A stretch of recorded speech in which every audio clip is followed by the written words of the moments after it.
for a company in Scotland called Linknode. We started off building Windows Phone apps. Really as proofs of concept for a vision that we are still building and getting funding for at the moment. So we are users of the great Monaghan because of our XNA background in Windows Phone. And where we use it is in our variant on augmented reality, what we call Geality.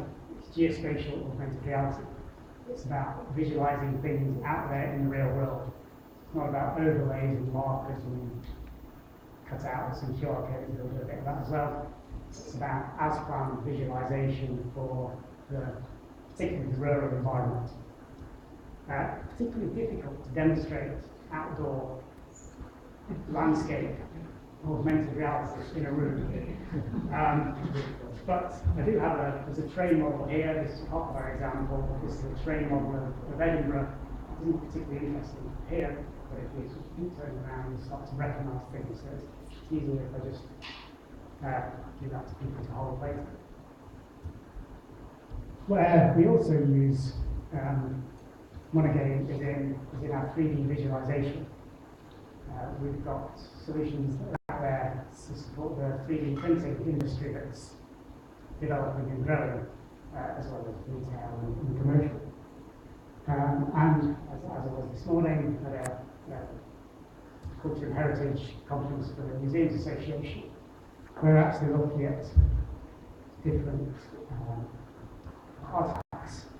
Now, what we're loading here, it takes a couple of seconds to load up, are some 3D models that have been scanned, created, and what we do is provide a viewer. By using Monaghan, we can provide that viewer for it running on Windows Phone, for it running on Android, open the store, and the iOS version is going through Apple's, whatever they do, thing at the moment.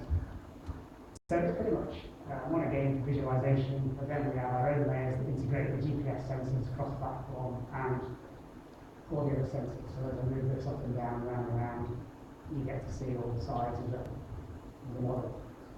So that's where we're coming from, that's where we're going. If you want to have a look, can we grab a tablet? Any questions? Can we see it on the big screen?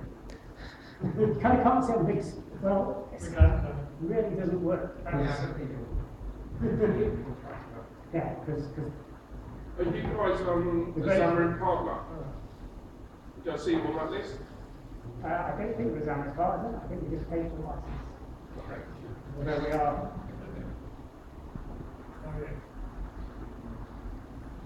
It's a lot easier if you just hold it. How hard is 3D? Like, it's always scary. Well, it's just like real life. Raw 3D is kind of hard. Explaining what a quaternion is still just beyond. But unless you can define what a gimbal lock and a quaternion is, it's kind of hard. And I can't do either of those, which I've got developers to do. Is it using just the gyro to decide, or is it using the camera to see where The camera should be on for problem transparency. In here is the gyro complex and accelerometer. A combination of those is usually called sensor fusion. So Microsoft bundled